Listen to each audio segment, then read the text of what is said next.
Buenos días y bienvenida al taller que hemos organizado desde Andaluzí. Esta es la primera parte del taller que versa sobre la historia, los precedentes y el desarrollo de la propuesta ortográfica EPA. Y muchísimas gracias a todas por venir.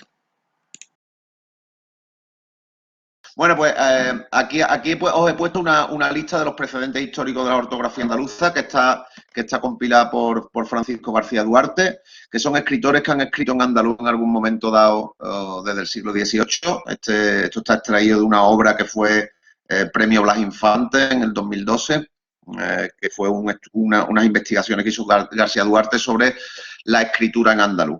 Entonces, recopila una gran cantidad de textos e identifica a todos estos autores que han usado una ortografía u otra del andaluz. Normalmente cada uno usaba un sistema propio de andaluz. Y como vemos, se remonta a finales de siglo XVIII. O sea que la escritura en andaluz no tiene tampoco nada nuevo, sino que lleva ya 250 años de distintos intentos, ¿no? Aquí vemos, por ejemplo, uno de los ejemplos de la obra de Demófilo es Antonio Machado y Álvarez, el padre de los hermanos Machado, ¿no? Eh, Era además de otras cosas, era folclorista, y una de las obras o de los trabajos más importantes que hizo Demófilo fue una compilación, una antología de cantes flamencos. Evidentemente los cantes flamencos no se pueden cantar en castellano. Sabemos todo el mundo que resultaría absolutamente ridículo cantar unas soleares con un acento de Burgos, ¿no? Evidentemente. Entonces se ve en los textos que refleja, que lo que hace es que recoge la tradición oral de los cantes y lo refleja en andaluz, ¿no? Si veis esos textos, ¿no? Tu padre y tu madre dicen que no los dejo dormir, dentro de una casita tienen lo que no me deja a mí, ¿no? Tengo es hacer un castillo en la punta de un alfiler. Entonces, aquí se ve cómo, evidentemente, una de las principales aplicaciones, no solo de Demófilo, sino que todo el mundo que ha escrito antologías flamencas, ¿no? Pues ha tenido que utilizar algún tipo u otro de ortografía andaluza. Aquí tenemos un ejemplo de la ortografía andaluza utilizada por Juan Ramón Jiménez, en la carbonería quemada, ¿no? Mare me eché arena sobre la quemadura, te llamé desde el camino, nunca estuvo esto tan solo, las llamas me comían mare, yo te amaba y tú nunca venías. Este es un ejemplo de la carbonería quemada. También vemos algunos extractos en andaluz en Platero y yo. Y nada, este hombre era premio Nobel de literatura, vamos, no era un cualquiera. Además, Juan Ramón Jiménez, él a la RAE en particular no le tenía especial cariño, y él transgredía las normas ortográficas, no solamente para escribir en andaluz, sino en general, ¿no? Él escribía Juan con G, porque por molestar prácticamente. Vale. Bueno, aquí tenemos otro ejemplo. Escogí un ejemplo un poquito menos conocido, porque esto es un ejemplo de ortografía andaluza en la propia obra de Blas Infante, en una obra que se llama El lobo preferido, cuentos de animales, ¿no?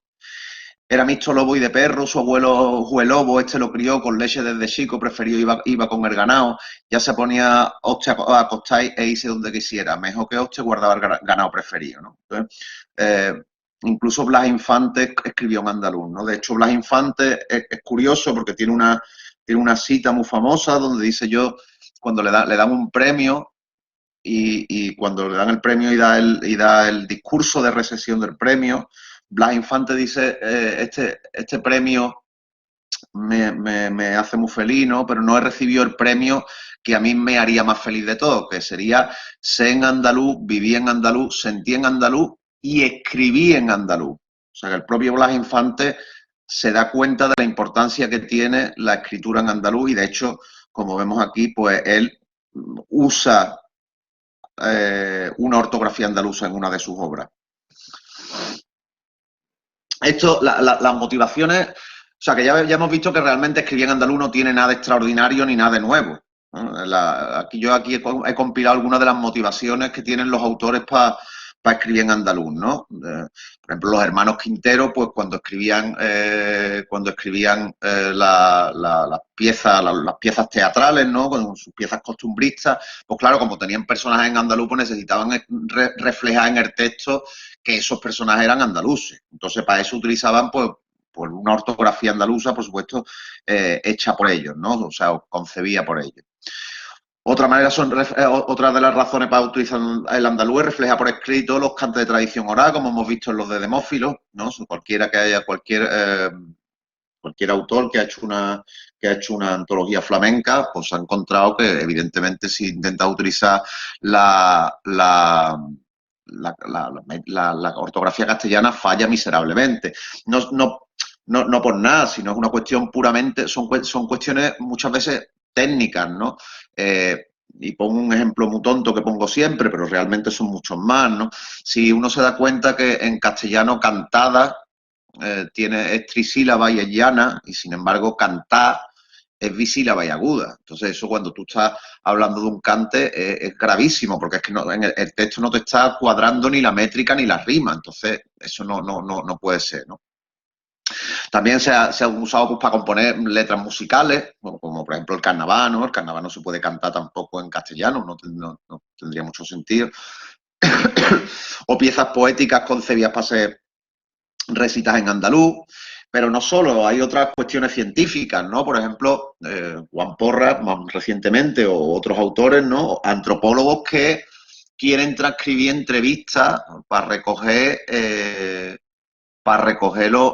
determinadas declaraciones de quien están entrevistando, ¿no? Entonces, los antropólogos no solamente están interesados en el qué se dice, sino el cómo se dice, porque en ese cómo se dice tiene mucha información contenida ahí. Entonces, para transcribir tú no puedes entrevistar a una señora de la Lara y dejar escrito un registro como si estuviera hablando alguien de, bueno, podría ser de Canal Sur o de Valladolid, porque al final en Canal Sur tampoco hablan muy diferente. Pero ahí se pierde información. Entonces, muchos antropólogos la han utilizado. También hay otras cuestiones científicas. Por ejemplo, si estás haciendo pongo un ejemplo, ¿no? Imagínate que está haciendo un análisis crítico mediático. Y entonces, en el análisis crítico mediático, por ejemplo, una cosa que leí yo el otro día, ¿no? Un análisis crítico sobre el borrico con mi respeto a los borricos, el borrico de Pablo Motos, ¿no? Que pues se pone ahí con una serie de gente andaluza en la tele, ¿no? Cuando se hace el análisis mediático, tú tienes que reflejar que el otro está hablando en andaluz, porque si lo pones tú en castellano, eso no tiene ningún sentido, ¿no? Entonces, cuando quieres reflejar por escrito el análisis mediático de la situación que se está dando ahí, pues evidentemente tienes que tener una manera de reflejarlo. Entonces, aquí solamente he puesto algunas de las razones, pero las razones para escribir en andaluz son variadas. Hay gente que también está una cuestión puramente identitaria, simple y llanamente porque hay gente que quiere escribir en andaluz porque se ve más reflejado, ¿no? Entonces, las razones para escribir en andaluz son variadísimas. Bien, aquí ya pasamos a la época más moderna, ¿vale? Ya pasamos de la historia más lejana a la historia más reciente. Entonces, aquí evidentemente es clave una organización que se llama la SEA. La SEA es la Sociedad para el Estudio del Andaluz, que se establece en el año 2000, y esta gente realiza cada 2 años una reunión de escritores que se llama la Junta de Escritores en Andaluz. Entonces, ha sido ya me parece que se ha hecho la novena o la 10ª junta ya el año pasado, antes del coronavirus y tal. Y entonces alrededor de esta organización se reúnen gran parte de los estudiosos, fundamentalmente académicos, ¿no? Que se dedican a realizar estudios científicos del andaluz a nivel lexicográfico, como a nivel gramatical, como a nivel ortográfico, a todos los niveles, ¿no? Y alrededor de esa organización es realmente donde se desarrollan los estudios más serios del andaluz, ¿no? Eso podéis consultar su página web de la SEA, tienen gran cantidad de información, tienen una gran bibliografía y han hecho un grandísimo trabajo. Y especialmente relevante porque en estas juntas de escritores en andaluz que realizan cada 2 años. Pues a lo largo desde el año 2000 para acá se han ido presentando diferentes propuestas ortográficas para andaluz, que son los primeros intentos modernos de establecer ortografía más consistente. Porque una cosa que no hemos dicho es que todos estos autores anteriores que hemos nombrado desde el siglo XVIII, todos estos literarios, todo, etcétera, etcétera, todos los que han escrito en andaluz, digamos que cada uno lo hacía a su bola. Es decir, a menudo de manera absolutamente inconsistente, ¿no? Textos del mismo autor resuelven una cosa ortográficamente de una manera en un texto y resuelven otra cosa de manera distinta en otro texto, ¿no? Pero ya aquí en la SEA se empiezan a hacer los primeros intentos y se hace un trabajo ingente de desarrollo de ortografía de una manera más completa y más coherente, ¿no? En la SEA se presentan varias propuestas ortográficas con los años, las más destacadas, hay alguna que otra más, pero son la propuesta de Tomás Cutié y Paco Arbadulí, la de Gorka Reondo, el sistema de escritura palabra de Málaga de Juan Arjona y la norma ortográfica, la famosa norma ortográfica para la transcripción del andaluz de Juan Porra. Esta gente, estas propuestas ortográficas, realmente representan la base de donde estamos hoy en día, porque a pesar de que las propuestas ortográficas de cada uno, estas propuestas ortográficas son fundamentalmente individuales, son propuestas que realiza una persona, ¿no? O dos, en el caso de Tomás y de Paco, ¿no? Pero lo que sí hacen es que hacen un trabajo fundamental a la postre, identificando todos los problemas ortográficos que tendría que resolver una ortografía andaluza. Entonces, eso, cada propuesta le da una solución distinta. Hay propuestas que ni siquiera aspiran a representar todo lo andaluz, sino que, como el de Arjona, lo que quiere representar es el habla de Málaga, ¿no? Entonces, esta gente se han pegado años trabajando en estas cuestiones y sus propuestas, siendo lingüísticamente muy rigurosas, porque yo me las he estudiado todas ellas, son propuestas muy rigurosas y muy serias y muy bien trabajadas. Sin embargo, vemos que con el paso de los años se han quedado reducidas a un ámbito puramente académico y nunca consiguieron trascender o popularizarse de una manera extendida, ¿no? También es verdad que toda esta gente que han hecho las ortografías no son gente que trabaja en las redes, no son gente que esté en las redes sociales, ellos son académicos fundamentalmente, ¿no? Entonces, habiendo realizado un trabajo realmente que es la base de todo lo que viene después, como ahora veremos, no se consigue realmente no consiguen que se popularice ninguna de ellas. Y desgraciadamente, pues en la SEA, lejos de armonizar las propuestas ortográficas con el tiempo y que ellos hubiesen creado un estándar, lo que ocurrió fue que de hecho se iban acumulando propuestas, ¿no? Y cada vez empezaron con una y ahora hay 7 propuestas, ¿no? Pero ya digo que estas propuestas no terminan de trascender estos pequeños círculos académicos y no se popularizan. El momento clave, el punto de inflexión en toda esta historia es la publicación por parte de Juan Porras en febrero, me parece recordar, de 2017 del Principito. Hay que recordar que Juan Porras no sale, no es su idea hacer el Principito. Esto le recibe un encargo de una editorial alemana que se llama Tinterfass, que es una editorial alemana que una de sus líneas fundamentales editoriales es hacer traducciones del clásico de Antoine de Saint-Exupéry a todos los idiomas que pueden, pero a todos los idiomas minorizados, a todas las lenguas minorizadas. Muchas de ellas no están ni estandarizadas, muchas de ellas, como era el caso del andaluz, eran ortografías que habían creado específicamente para la traducción los traductores que habían participado. En la editorial Tinterfast, ya digo bueno, tienen, me parece recordar que van por 280 traducciones de este libro a lenguas minorizadas del mundo, porque ellos creen, son una pequeña, mediana editorial alemana de un matrimonio alemán, pues quieren visibilizar estas lenguas minorizadas. Y Juan Porras lo contactan, ¿no? Porque esta familia pues sabría del trabajo de Juan Porras, que es un antropólogo de la Universidad de Pablo de Olavide, que lleva muchos años trabajando con su ortografía, que se llama Nota Porras, y le encargan el libro. Y Juan Porras pues hace el libro del Principito y lo publica. La publicación de este libro levanta lo que yo entonces escribí como un tsunami de bilis mesetaria, ¿no? Las críticas mediáticas que recibe Juan Porras son absolutamente, bueno, rayando en lo criminal. O sea, le dicen de absolutamente de todo, ¿no? Todos los medios a nivel nacional los medios de comunicación a nivel nacional le dan la del tigre. Salen los de en 13TV, todos los canales de conservadores, tradicionalistas y de extrema derecha se vierten ríos y ríos de tinta en darle fuerte y flojo a Juan Porras, ¿no?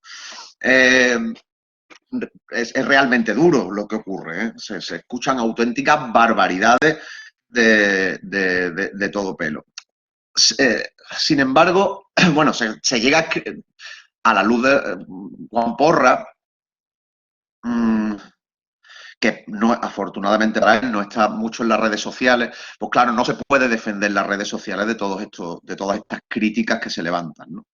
Entonces, como hay una serie de lingüistas, son fundamentalmente lingüistas, filólogos, historiadores de la lengua, traductores e intérpretes del andaluz, crean un grupo de apoyo como respuesta a estos ataques bastante violentos, un grupo en Facebook que se llama El Principito Andaluz, que de ahí viene lo de EPA, aunque la propuesta EPA, ahora veremos, hoy se le ha llamado EPA se ha renombrado, digamos, EPA con otro título. Entonces, este grupo de apoyo, que ya decimos que son estudiosos de la lingüística, pues básicamente lo que hacen es intentar responder a todas esas barbaridades que se dicen sobre Juan Porras y el andaluz no se puede escribir o mil críticas. Una de las críticas más habituales que se leen esos días y desgraciadamente todavía seguimos escuchando a día de hoy, ahora veremos por qué el absurdo de esa crítica, no es que el andaluz no se puede escribir porque no se habla igual en Huelva que en Almería, ¿no? Esto que ha escrito el Principito en andaluz, pero ¿cómo va a escribir en andaluz si en Huelva se habla distinto de Almería? Todavía a día de hoy, incluso en el colectivo al que yo pertenezco, Andaluvix, pues seguimos leyendo de vez en cuando esa absoluta barbaridad lingüística, ¿no? Esta barbaridad lingüística, esta crítica es absurda por dos razones fundamentales. Primero, porque el propio Juan Porras, en la segunda línea del prólogo, dice: oiga, yo no estoy traduciendo al andaluz, yo estoy al andaluz de toda Andalucía, estoy traduciendo al andaluz de mi hija, de mi pueblo. O sea, que los que estaban haciendo esa crítica, evidentemente ni habían abierto el libro ni habían llegado a la línea 3, ¿vale? O sea que, para empezar, el propio autor lo deja claro en el abanteamiento, en el prólogo del libro, ¿no? Y aparte de que Juan no había pretendido hacer una traducción al andaluz genérico para toda Andalucía, hay que tener en cuenta que todas las lenguas tienen una cierta variabilidad interna. O sea, el inglés de Bristol, porque yo viví muchos años en Inglaterra, el inglés de Bristol no tiene nada que ver con el inglés de Liverpool, ¿no? O el francés de Marsella con el francés de París. Incluso el propio castellano de Albacete tiene poco que ver con el castellano de León, ¿no? Entonces, yo siempre digo una cita que es de cosecha propia, ¿no? Que digo que solamente hay un caso donde una lengua tiene una homogeneidad perfecta, que es cuando le queda un hablante y está al borde de la desaparición, porque es que la variabilidad de las lenguas es parte natural de las lenguas. Y además hay que distinguir que una cosa es las lenguas naturales y otra cosa es una lengua estandarizada. Una lengua estandarizada con una ortografía siempre hace de paraguas a cierta variabilidad interna. Entonces, como vemos la crítica, esa crítica absurda que le cae a Juan, es completamente acientífica, o sea, no hay por dónde cogerlo, ¿no? Eso puede convencer a alguien que tenga muy poca idea de lo que está hablando, ¿no?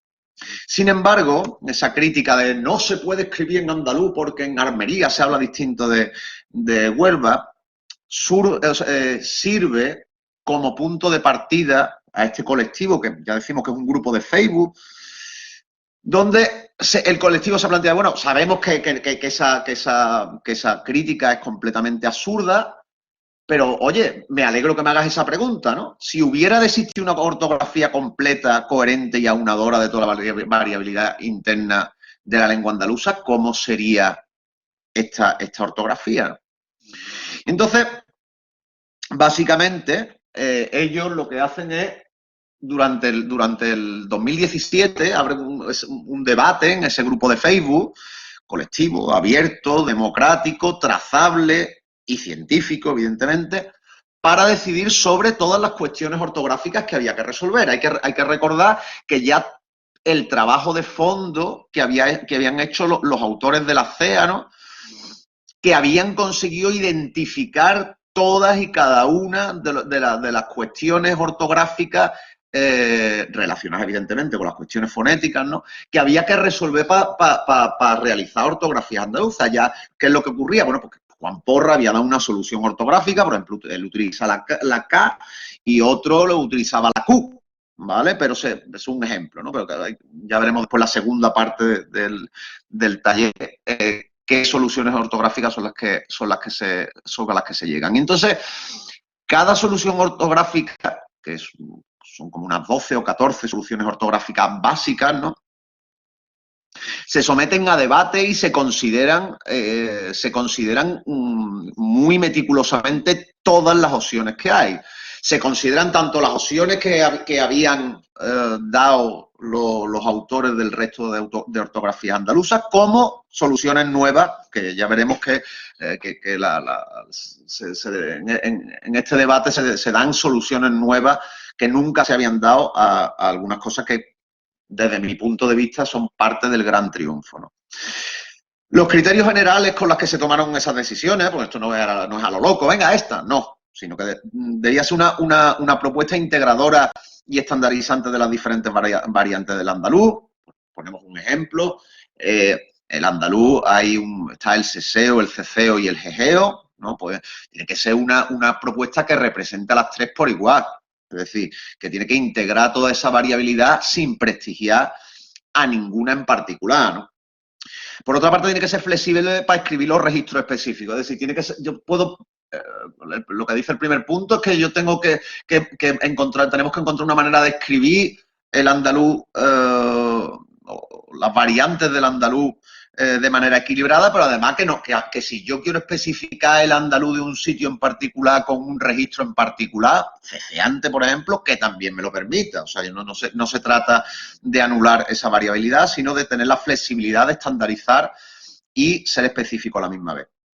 Debe utilizar un menor uso de grafema y la sencillez de los valores fonéticos que se le asocian a esos grafemas, ¿no? Por ejemplo, en el castellano tenemos un cacao maravillado con la G bastante serio, ¿no? Entonces, no se trata de complicar la cuestión. Se trata de simplificarla y hacerla más fácil para evitar que durante el aprendizaje pues, se den faltas ortográficas, ¿no? La dificultad de distinguir la V de la B, la dificultad de que están neutralizados, para distinguir la L de la Y, etcétera, etcétera. De permitir contracciones y sinalefas, que es una cosa muy andaluza, ¿no? Y sobre todo cuando alguien va a escribir, cualquiera que haya escrito música en andaluz y sabe, evidentemente, que está, ¿no? No es que está, sino es que está. Entonces, tiene que encontrar una manera para contraer esas oraciones, ¿no? Debe ser comprensible en ausencia de acento. Bueno, pues de una manera muy similar al castellano, ¿no? Que si pierde los acentos de la ortografía, hombre, puede perder cierta coherencia o cierta completitud, pero debe ser aún comprensible. Y en este tema de los acentos, no lo he puesto en la presentación, pero también es importante, una ortografía debe tener el menor número de acentos posible, me refiero.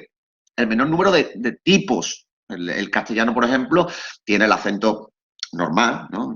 Que conocemos todos, y tiene la diéresis, ¿no? Entonces tiene dos tipos de acentuaciones.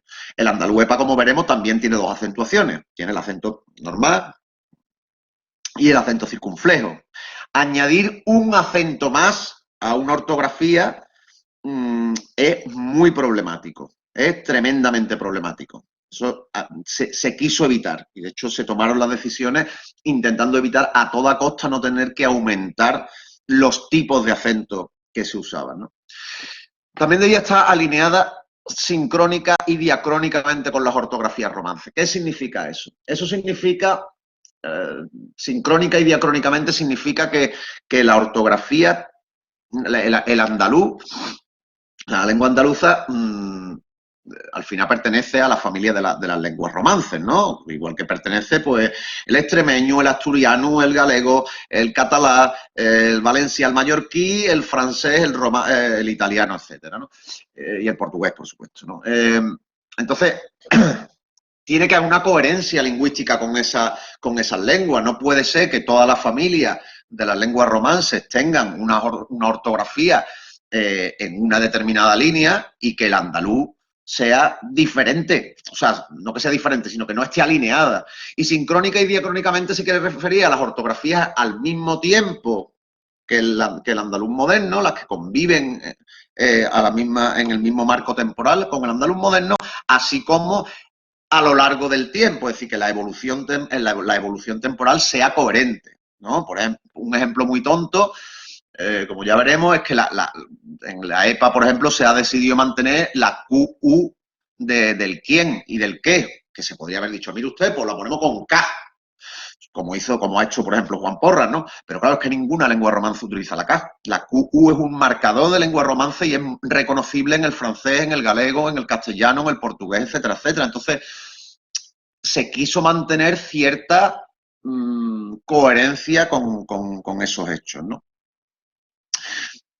Esto también es importante, debería poderse escribir en un teclado convencional, no nos vamos ahora a inventar, letras, ¿no? A inventar grafemas, porque si no puede escribirlo en un teclado convencional, evidentemente resulta tremendamente problemático para que la gente lo escriba, ¿no? Y por último, pues debía ser estéticamente agradable y elegante, o sea, tenía que tener el resultado final, tenía que ser una cosa medianamente agradable, ¿no? Hay propuestas que utilizan la K, por ejemplo, y amén de que no está alineada ni diacrónica ni sincrónicamente con el resto de las ortografías de la lengua romance, nos guste o no, hay mucha gente a la cual le provoca rechazo, ¿no? Entonces, eso tampoco se podía permitir. Total, que estos fueron más o menos los criterios generales con los cuales eran las líneas alrededor de las cuales se tomaron todas las decisiones ortográficas. Desde abril de 2017 hasta diciembre de 2017 se lleva a cabo un debate colectivo con todas las decisiones ortográficas que había que tomar, todos los debates ortográficos que tenían que tomar, y culmina ese periodo deliberativo y decisorio en febrero del 2018 con la publicación de la propuesta en sí, ¿no? Entonces ya al final, ya cuando se han debatido, y al principio empiezan 10, después siguen 20 personas, continúan 50 personas, acaban 100 personas participando en todo este proceso deliberativo y de decisión, ¿no? Y acaba cristalizando en la publicación de la propuesta. Y claro, aquí aquí hay que entender que la gran diferencia que tiene la propuesta EPA con el resto de propuestas anteriores. Mientras que las propuestas anteriores habían sido propuestas fundamentalmente individuales, eran esfuerzos individuales, el hecho de que en el proceso de toma de decisiones de las decisiones ortográficas de la propuesta EPA participase gente del oriente y del occidente y del centro y del norte y del sur, eso, claro, y además de unos conocimientos lingüísticos tremendamente diversos, desde la sociolingüística hasta los traductores, etcétera, etcétera, esto dota a la propuesta de la EPA de una riqueza que no había tenido ninguna antes, porque evidentemente aúna y recoge muchísimas sensibilidades, ¿no? Entonces, el hecho de que sea colectiva es fundamental para el producto final tan rico que es la propuesta EPA, ¿no?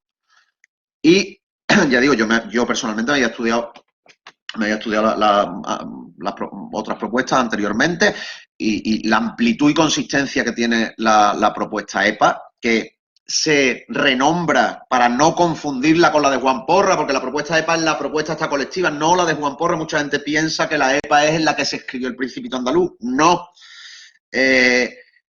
La propuesta de EPA para mí es la más consistente y completa, pero no por nada, sino porque ha sido históricamente ha bebido de todas las propuestas anteriores que se habían hecho antes, y además fundamentalmente porque es una propuesta colectiva, rigurosa, completa y coherente. Entonces, creo que esa es el gran triunfo de la EPA, ¿no? El poder recoger tantísima sensibilidad. Eso ha permitido que se extienda por toda la geografía, como no había ocurrido antes, ¿no?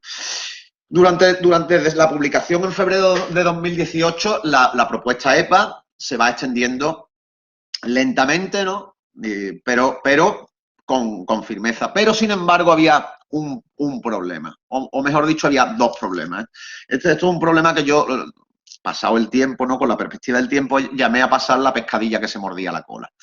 El problema de la pescadilla que se mordía la cola era el siguiente. El siguiente era que la cuestión era que había un número muy reducido de personas que realmente se paraban a estudiar la propuesta ortográfica y se lanzaban a producir textos. O sea, eso no cualquiera se estudia una propuesta ortográfica y se pone a escribir. Yo sí, y unos cuantos frikis más de lo nuestro, pues sí, pero no todo el mundo se estudia una propuesta ortográfica así de la nada, sin saber nada, ¿no? Entonces, la cantidad de gente que producía textos en EPA era muy reducido, y los textos y el número de textos que había en EPA era tremendamente reducido. Claro, eso nos llevaba al segundo problema. Como hay un número muy limitado de textos en EPA y evidentemente las ortografías se empiezan a naturalizar no a través de la escritura de la nada, sino que se suele naturalizar a través de la lectura, pues todavía hay muy poca gente que estuviese naturalizando la ortografía a través de la lectura. Entonces, claro, menos gente aprendía, con lo cual volvemos al problema 1, ¿no? Entonces, eso hacía un poco de barrera natural a la expansión de la EPA con toda la calidad y toda la consistencia que tenía. Aquí es donde, bueno, nos tenemos que parar, porque aquí es donde es el surgimiento del colectivo Andalux, que a la postre ha resultado, desde mi punto de vista, clave para la expansión que hemos visto de la EPA en estos últimos años. En verano del 2018, uno de los miembros fundadores del colectivo Andalux, en este caso soy yo, este miembro fundador, pues básicamente yo ya conocía otras propuestas del andaluz. Yo había escrito con la propuesta de Juan y había tonteado con la de Gorka. No me habían convencido especialmente, por diferentes razones. No la había hecho mía, no me parecían ortografías que a mí me resultasen naturales de escribir. Y en junio del 2018 yo venía viendo el proceso de la EPA un poco en la distancia, sabía del debate, había leído algunos debates y tal, pero no lo había seguido en detalle. Y cojo la propuesta cuando yo acabo mi trabajo. Yo soy profe, y cuando acabé el curso, pues cogí un día la propuesta de la EPA y me la leí, me la estudié en detalle. Entonces yo me quedé sinceramente muy impresionado con la calidad de la EPA, ¿no? Yo, por otra parte, había escrito en otras ortografías en andaluz, porque yo escribo en andaluz, yo escribo música en andaluz, pasé a cantar en andaluz, y yo había tenido una necesidad técnica de escribir en andaluz de antes. Entonces yo, cuando cojo la propuesta de EPA, yo tenía mi cancionero andaluz, que la había publicado el año anterior, y cojo con mi ortografía, una mezcla de toda una porquería de ortografía que me había inventado yo para entenderme yo, ¿no? Y cuando cojo la propuesta de EPA y veo la consistencia que tiene, pues yo me pongo a transcribir mi obra poética a esta propuesta, ¿no? Y realmente me doy cuenta que funciona, ¿no? Entonces, ¿qué es lo que ocurre? Que claro, yo me pongo en contacto con la gente de la EPA y pues a mí me han dado las reglas ortográficas para que yo pueda escribir en andaluz, pero yo no tengo dónde mirar, yo no tengo dónde consultar cómo se escribe esto, cómo se escribe lo otro. Entonces, claro, yo estoy bombardeando permanentemente a los de la EPA, oye, ¿cómo se escribe esto? ¿Cómo se escribe lo otro? Esto está bien escrito, ¿esto cómo es? Y en este caso y en el otro caso, total, que me doy cuenta que no hay sitio donde consultar ortográficamente. Entonces yo, que yo soy un poco pejiguera, los que ya me conocéis, me consigo a través de unos amigos hackers, amigos míos, me bajo el lemario del diccionario de la RAE. El lemario de la RAE tiene, no las definiciones, solamente las palabras, tiene 87.900 palabras, y yo ese verano pues me cojo esas 87.900 palabras y las casco en una página Excel y me pongo a manoplilla a transcribir todo el lemario, palabra a palabra. Mi objetivo era doble. Mi objetivo, por una parte, mi aspiración era crear que eso sirviese como base para un diccionario de consulta ortográfica, que otra gente pudiese consultar, que se encontrasen con el mismo problema que me encontrase yo. Por otra parte, a través de era un ejercicio puramente intelectual, simplemente para que yo pudiese naturalizar de manera más sólida mi escritura en la ortografía EPA. Y además, yo soy científico, yo soy físico y yo soy un poco escéptico. Mi hipótesis de partida era que si yo conseguía transcribir las 87.900 palabras de la RAE al andaluz de manera satisfactoria, yo podía afirmar sin miedo a equivocarme que la propuesta ortográfica no fallaba, ¿no? Porque todas las instancias ortográficas que me podía encontrar, pues las habría resuelto. Y entonces me lanzo en verano a hacer la transcripción. Lo que ocurre es que cuando yo empiezo a hacer la transcripción de ese texto, me doy cuenta que hay una serie de patrones, una serie de relaciones unívocas entre la ortografía castellana y la ortografía andaluza.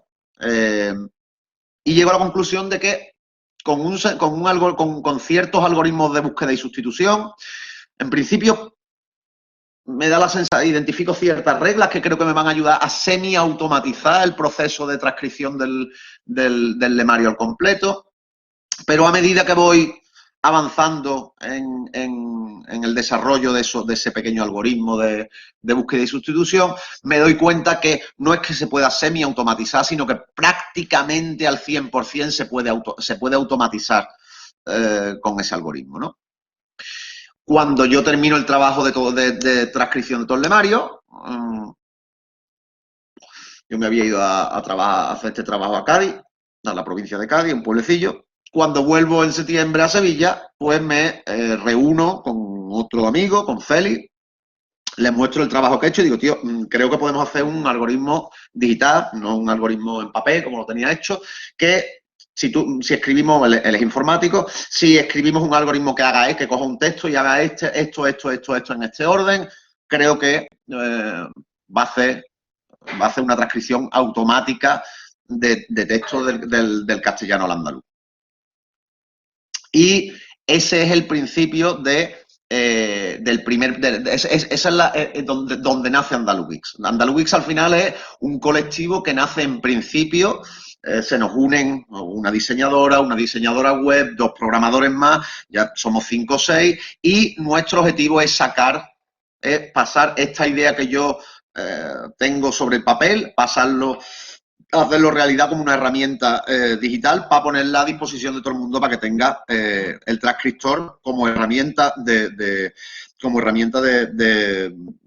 diccionario ortográfico online disponible y gratuito para todo el mundo, ¿no? Entonces, en febrero de 2019, pues publicamos nuestra web, que es andaluz.es, ¿no? Con H al final, y ahí publicamos el transcriptor. Publicamos el transcriptor en su versión web, publicamos una versión en Android para que todo el mundo lo tenga en sus teléfonos. En Apple no lo hemos publicado por una serie, en parte por filosofía del colectivo y en parte porque Apple nos quiere cobrar por los desarrollos, son detalles que tampoco vienen mucho al caso, pero el transcriptor tiene una grandísima un grandísimo impacto a nivel social y a nivel mediático, ¿no? Nos entrevistan pues desde Telecinco, salimos en todos los periódicos, en televisión, etcétera, etcétera. Y por primera vez, a diferencia de lo que había ocurrido con El Principito Andaluz, el tratamiento mediático que se le da a nuestro proyecto ya no es tan malo. De hecho, hay algunos artículos, un par de artículos en La Sexta, que publican en su página web, que son francamente positivos, ¿no? O sea, porque nos entrevistan y se dan cuenta que es un trabajo bastante científico y además la manera en la que presentamos el trabajo es bastante seria, ¿no? Entonces, el transcriptor andaluz, desde mi punto de vista, representa el antes y el después de la propuesta EPA, porque mata a esta pescadilla que se muere de la cola, que había paralizado un poco la expansión rápida de la EPA, porque convierte a gente que todavía no domina la ortografía, las convierte en fuentes de texto. Entonces hay mucha gente que empieza a coger sus textos, los pone en el transcriptor, los pone en andaluz, los publica en sus redes sociales. Y esta persona que a lo mejor no domina del todo la ortografía andaluza, está por una parte naturalizando a través de la lectura de sus propios textos transcritos al andaluz, empieza a naturalizar la ortografía EPA y además está sirviendo como fuente de texto para que otra gente que los lean a ellos empiecen a naturalizar a través de la lectura, con lo cual empezamos a ver cómo hay muchísima gente en la red, el número de personas, eso lo venimos monitorizando desde el colectivo desde hace bastante tiempo, empieza a haber un gran número de personas que se ponen los nombres los nombres de usuario en andaluz EPA y empiezan a escribir tweets en EPA y empiezan a surgir páginas de memes, etcétera, etcétera, en EPA. Y vemos gente que publica sus textos en castellano y en andaluz. Y hay blogs que ponen el texto en bilingüe también. Vemos como el transcriptor realmente, a partir de la publicación del transcriptor, se produce una explosión y claramente rompe con las barreras naturales que tenía la expansión de la ortografía. A partir de ese proyecto del transcriptor, pues eso fue el pistoletazo de salida del colectivo. Hoy en día, en diferentes proyectos, no voy a decir todos los proyectos que hemos hecho desde Andaluz Geeks, pues deben haber participado en total pues entre 30 y 40 personas, ¿no? Ya que ya no somos 5, sino que hemos hecho muchísimas cosas más y ya nos conformamos, desde ese primer objetivo de producir el transcriptor, nos hemos conformado en una comunidad de desarrolladoras de código libre, de herramientas que contribuyan al prestigiado y a la expansión del andaluz escrito, en este caso de la ortografía EPA, ¿no? Algunos de los proyectos que hemos hecho hemos hecho un teclado en andaluz, en AnySoft Keyboard, en código abierto, donde el teclado castellano no tiene los acentos que necesitamos en los acentos circunflejos, por ejemplo, no los tiene a mano, lo hace con cedilla, no los tiene a mano, con lo cual hemos rediseñado el teclado, el famoso teclado QWERTY, y hemos hecho el QWERTY, y tenemos pues un teclado para Android gratuito y con su diccionario predictivo para que la persona que esté aprendiendo andaluz tenga una herramienta digital de asistencia a la hora de escribir sus mensajes. Todo el mundo nos ha pasado, ¿no? Que escribimos en andaluz en el móvil, los que tengan diccionario corrector de este, ¿no? Pues tú estás escribiendo en andaluz y te lo estás corrigiendo al castellano, ¿no? Y tú no quieres que te lo escriba en castellano. Bueno, pues ya produjimos el teclado en andaluz. También hicimos otro proyecto muy interesante, que fue el proyecto del Minecraft en andaluz. El Minecraft, ahí vemos en la captura que yo he puesto, que en la propia versión oficial del juego, cuando tú vas a seleccionar el idioma del juego, pues ya te permite en andaluz. Este proyecto fue muy interesante, porque esto no fue coger la versión castellana y simplemente pasarle el transcriptor y transcribirla, sino que esto fue un trabajo traductológico serio desde la versión original en inglés que se hizo. Y la verdad que el Minecraft en andaluz ha sido brutal, ¿no? Hemos visto en nuestro canal de YouTube, lo podéis ver, ¿no? Hay muchísimos vídeos de chavales jóvenes que ni sabían de la existencia de la ortografía EPA, y se ponen a jugar al juego y seleccionan el andaluz y se graban sus vídeos grabando el Minecraft en andaluz y te ves que a lo mejor el chaval de Jerez empieza hablando con un perfecto castellano, ¿no? Y acaba al rato cuando ya lleva 5 minutos jugando al juego, empieza a salirle el CC, empieza a salirle los CC, empieza a hablar de una manera muchísimo más parecida a su habla natural, ¿no? Y esto realmente nos ha permitido acceder y llevar la propuesta de la ortografía andaluza a un público muchísimo más joven que antes no estábamos teniendo acceso, ¿no? Uno de los últimos proyectos que hemos hecho, que también está teniendo bastante éxito, es que no es la Wikipedia andaluza, porque para que Wikipedia te permita hacer una Wikipedia andaluza hay que tener una cosa que se llama la ISO 639, me parece recordar. Pues no está considerado, el andaluz está considerado lengua internacionalmente todavía, aunque nosotros estamos desde Andaluz Geeks estudiando cómo podríamos conseguirlo, porque tenemos un problema que cuando publicamos una pieza de software en andaluz, para hacer lo que se llama una internacionalización de ese software, hace falta darle un código de lenguaje. El código de lenguaje castellano no se corresponde con el nuestro, entonces nosotros estamos intentando pues conseguirlo por esa parte. Pero nosotros, que somos muy pejigueras, hemos encontrado un agujero en el sistema, y en vez de hacer una Wikipedia en andaluz, que sería lo deseable, pues hemos creado con la misma herramienta de transcripción del transcriptor previamente hecho, hemos cogido y volcamos en tiempo real todo el contenido de la Wikipedia en castellano, lo pasamos al andaluz, ¿no? Entonces, ahora en nuestra página web, si os vais allí a wikiandaluz.es, pues se puede consultar toda la Wikipedia con todos los textos en andaluz. La idea de esto es que, de nuevo, tener suficientes textos como para que la gente, a través de la lectura de la ortografía, la naturalice. Si no hay textos para naturalizar, pues hace muy difícil. La Wikipedia pues está muy bien porque te la puedes ver en castellano, que todos estamos alfabetizados en castellano, y te la puedes ver en andaluz, con lo cual, simplemente por comparativa, se puede, incluso sin estudiarte las reglas ortográficas, se pueden inferir a algunas de las reglas, ¿no? Ya digo que estos no son los únicos proyectos de Andaluz Geeks, hemos hecho muchos más, tenemos un bot de Telegram, hemos hecho juegos de rol, se están haciendo traducciones de juegos literarios, se han hecho muchas cosas, ¿no? Pero ahora vamos a salirnos de Andaluz Geeks y vamos a ver pues algunos ejemplos de la expansión que hemos visto de la propuesta EPA. Algunos de los ejemplos que ilustran la explosión que ha tenido la propuesta EPA en estos últimos años. Aquí, por ejemplo, vemos la publicación de un poemario de Noniná en Andaluz EPA por la poeta María Martín, y salió en los medios, ¿no? Se han publicado varios poemarios y varios libros ya en Andaluz EPA. En el mundo de la música ha encontrado especial relevancia la propuesta EPA, desde la FRAC, que ya venía defendiendo discursivamente la defensa de la lengua andaluza en sus letras. Ya han adoptado la propuesta EPA, pues la han entendido perfectamente, y de hecho han publicado varios temas que tienen sus títulos en EPA, ¿no? Y uno de los títulos de sus discos, Los Muertos España, ¿no? Pues está en Andaluz EPA.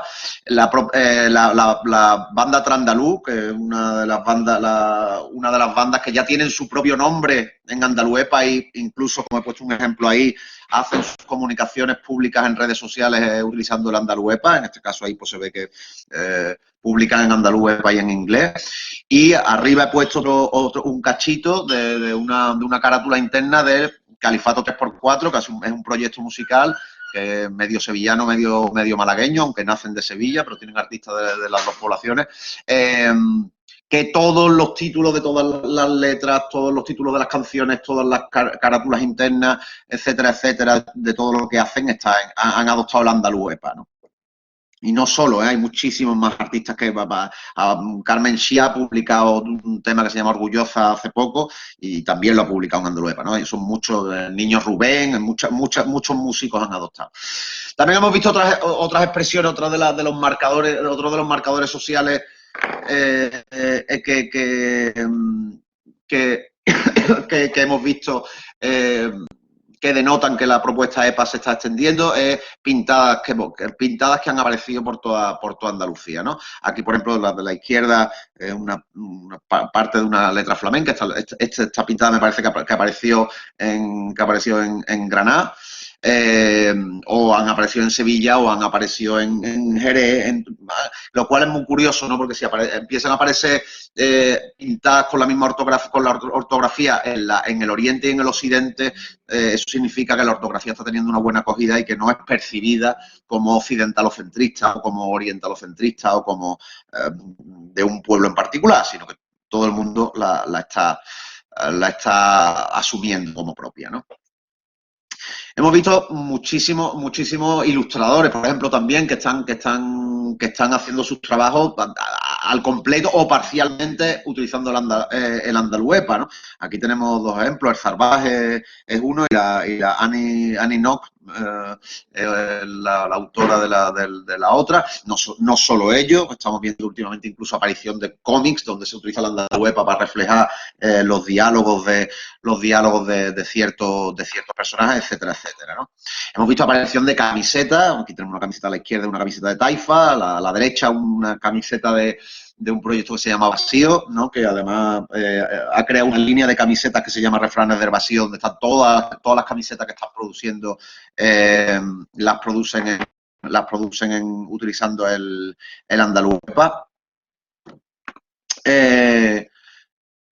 También hemos visto la aparición de muchas en manifestaciones sociales, ¿no? Hemos visto la aparición de pancartas en Andaluepa, ¿no? Especialmente relevante que en los 8M y en los 4D nos han aparecido gran cantidad de pancartas. Aquí vemos algunos ejemplos de los que han aparecido en los últimos años.